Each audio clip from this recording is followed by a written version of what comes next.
Hello and welcome to Declassified UK. I'm Phil Miller and we're recording this in the midst of a fragile ceasefire between Israel and Palestinian factions after nearly 2 months of fighting that have seen around 15,000 Palestinians killed, mostly women and children, as well as of course 1,200 Israelis who were killed on 7th of October, again mostly civilians. Even if the ceasefire holds and a return to war can somehow be avoided, much of northern Gaza has been reduced to rubble, leaving 2 million or so survivors huddled in the south where the World Health Organization warns that the spread of disease might become a greater threat than bombings.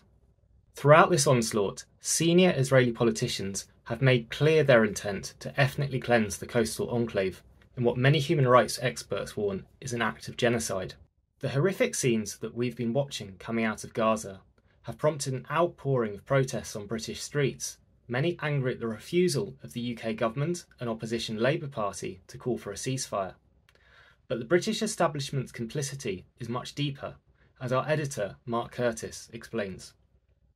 I'm here in The Hague, the Netherlands, just outside the International Criminal Court. The ICC now has a massive role to play to investigate Israeli ministers for war crimes during the brutal bombardment of Gaza over the last few weeks. But the ICC also needs to look at British ministers. The Prime Minister, the Defence Secretary, the Foreign Secretary have all been providing strong diplomatic support to Israel, unqualified support over the last few weeks. But not only diplomatic support, what about military support? The UK has been providing military support to Israel over the last few weeks. We don't know the details because they refuse to tell us. But what military equipment is the UK providing to Israel? We know that the massive UK airbase on the island of Cyprus is being used as an international military hub to ship arms to Israel from the US. What other roles is RAF Akrotiri, that base on Cyprus, playing? Also, what about the UK's secret spy bases on Cyprus? In the past, those GCHQ bases have provided intelligence to Israel as Israel has attacked Palestinians.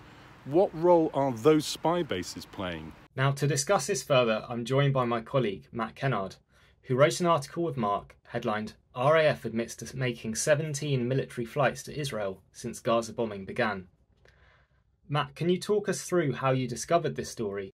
It was kind of stab in the dark at the beginning because I was looking for information about the UK role in what was going on in Gaza, and there wasn't much public. I mean, initially, Prime Minister Rishi Sunak did deploy certain UK military assets to the Eastern Mediterranean publicly, but there was nothing more in the public domain. So I had been to the UK's bases on Cyprus last year, and I'll just explain what these bases are. So when Cyprus became independent from Britain in 1960, Britain retained two huge what are called sovereign base areas. Now, that makes people think that they're military bases, but in fact, they're not. They're huge expanses of land that have military bases on them, but they're also they comprise 3% of Cyprus's landmass, so they're significant. And then there's also what are called retained sites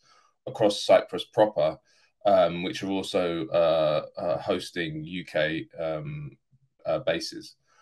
So I had seen these bases last year. I went on the ground to Cyprus, and I knew obviously that Cyprus is extremely strategically located, and it's right next to the Middle East and right next to Gaza. It's 200 miles away from Gaza. So I was thinking, well, maybe the UK are using that base. The main air base there is called RAF Akrotiri. I was wondering if they were using that to provide support to Israel, which is obviously strongly backed by the British and the Americans. I initially contacted the Ministry of Defence and they wouldn't give me any information. And then I started looking at flight tracker websites, the websites where you can see what you can go through all the airports in the world and see what flights are leaving and what flights are arriving. And you can do that for RAF Akrotiri. So I found that, well, I went through the list of flights that had left from RAF Akrotiri to Israel from October 7th, and I found 33, and there was a 2-week period soon after October 7th where a plane was going every day from RAF Akrotiri, and these planes were, well, all of them were either A400M military transport vehicles or C-17 military transport vehicles. Both of them are huge transport vehicles where you can move tanks and helicopters and 150 or more personnel as well. So significant planes. These were going every single day. So I contacted the Ministry of Defence saying, look, I know now that you are sending these military transport flights every day. And they sort of were a bit surprised. And then I told them how many I'd found. So I think that jumped them into giving me a statement where they said they'd sent 17. I don't know why there's that discrepancy, but there's definitely 33 that we found. And there's been more since, because this article came out a couple of weeks ago. So it's really, really important, really, because the Ministry of Defence is still saying that they won't divulge what has been on these transport vehicles, which are still going now. And as I say, they can take huge amounts of cargo and personnel. The only thing they would tell us is it's not transporting lethal aid. But the important part of that is lethal aid is a term that can be qualified and used in quite clever ways to cover up weapons transfers, or at least spare parts, or maybe it's not aid. Like there's semantic games you can play with that term. So we need to know what's on there. And also the other part of this massive story is that these bases on Cyprus, the UK ones, have been available to the Americans for 50 years. Again, completely shrouded in secrecy.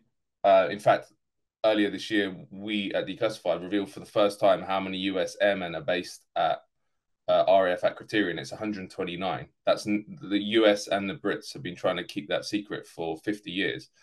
Also, the Edward Snowden leaks in 2013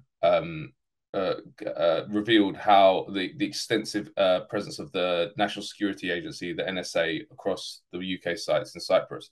So obviously the US has not hidden the fact that it's transferring weapons to Israel to help it bomb Gaza. But the second story we did was about how the US is using RAF Akrotiri, a UK base, to transfer these weapons. And we found flights that had gone from Incirlik base in Turkey, US Air Force military transport flights had gone from there. We found another one from Rota in southern Spain, from the US base in southern Spain, and another one from Ramstein Air Base, which is the site of the NATO Air Command, that had also come to RAF Akrotiri. We don't know what was on those flights. Again, the US Department of Defense didn't respond to my request for clarification.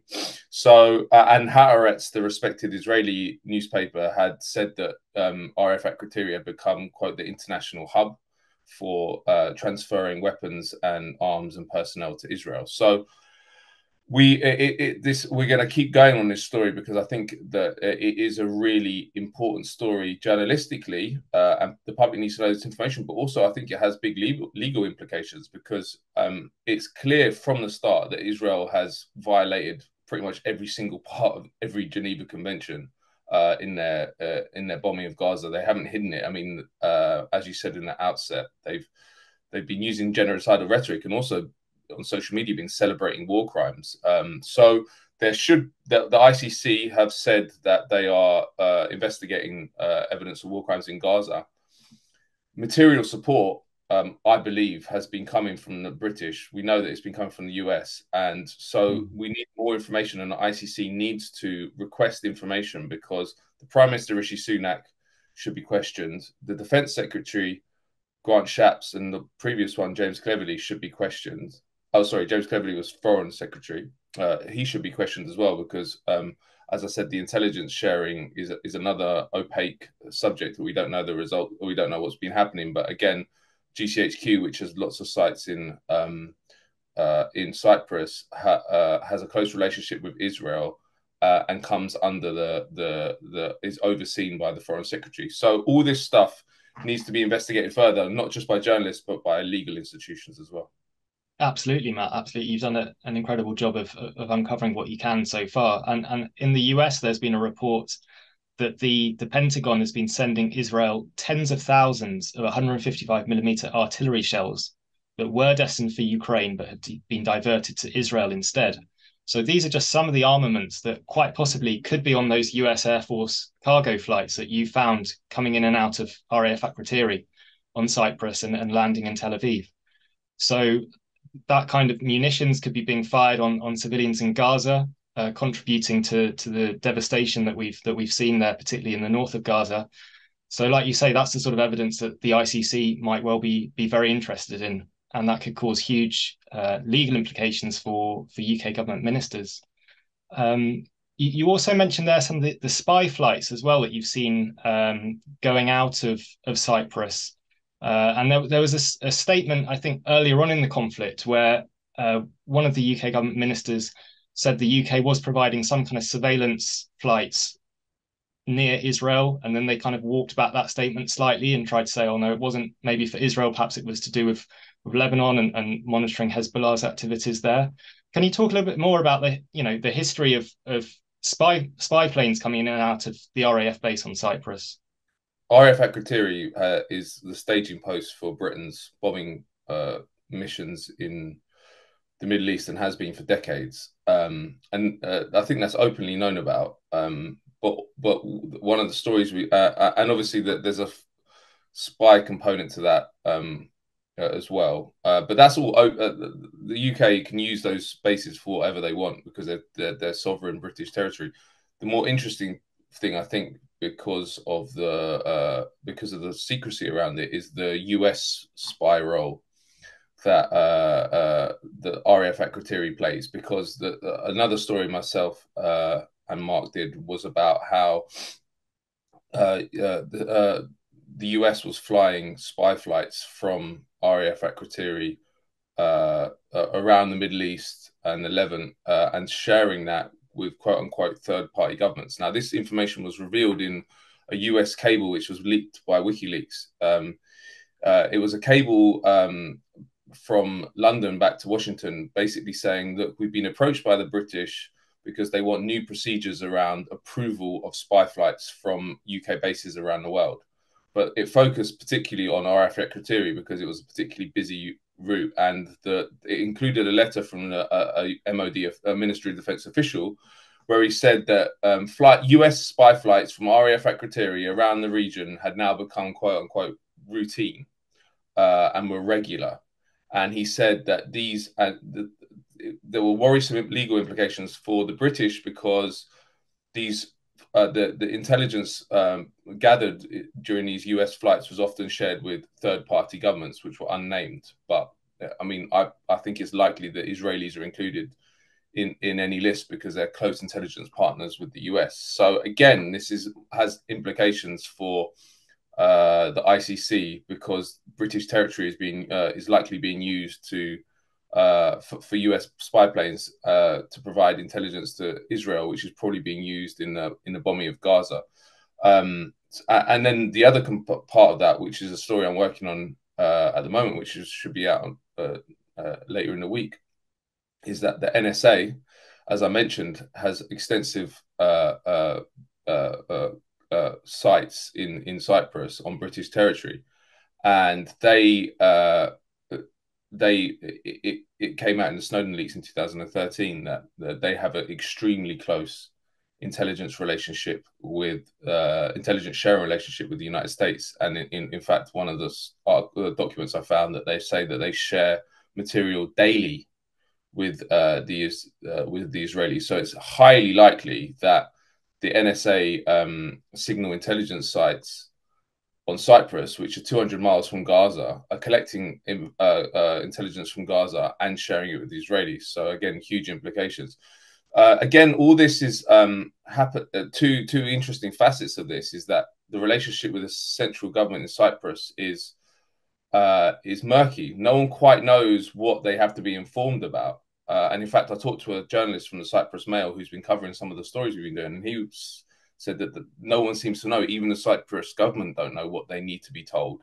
And he said that from people he'd talked to was that the Cyprus government operate a don't ask, don't tell policy. They don't want to know what those bases are being used because it's a problem for them, because the Cypriot population, I think, is quite opposed to what Israel is doing in Gaza, and it knowledge that their well, it is officially British territory, but knowledge that the island is being used as a staging post to provide military intelligence and other support to the Israelis could become a political problem for them. And in fact, the president of Cyprus was asked about it in a press conference, and he said Cyprus cannot be used as a staging post for war missions, which is, I think, a clever way of saying that, because it's not Cyprus. So he's right in that. But of course, RAF Akrotiri has been used for decades openly as a staging post for British bombing missions. Absolutely. And I think something that's, I mean, really shocking about your stories is, like you say, it's been picked up by the president of Cyprus. Also, the Turkish leader in the northern part of Cyprus has also commented on it, and yet I don't think there's been any pickup at all that we've seen in the UK media. There was a huge segment on the news last night about Rishi Sunak and the Greek Prime Minister having some kind of spat over the Elgin marbles, and yet here we are, British air bases being directly complicit in what looks like a genocide in Gaza. And yet it's just, the only place you'll find it is on our website, or, it's been picked up in the Cypriot press, and in Turkey. So I think, again, it just shows the importance of why we're doing this work, and also why we're trying to talk more about our articles as well, because we know not everyone likes to read articles. So we're trying out this format to see maybe, if people just want to listen to us talking about the articles, if that's popular, maybe we can try and do it more often.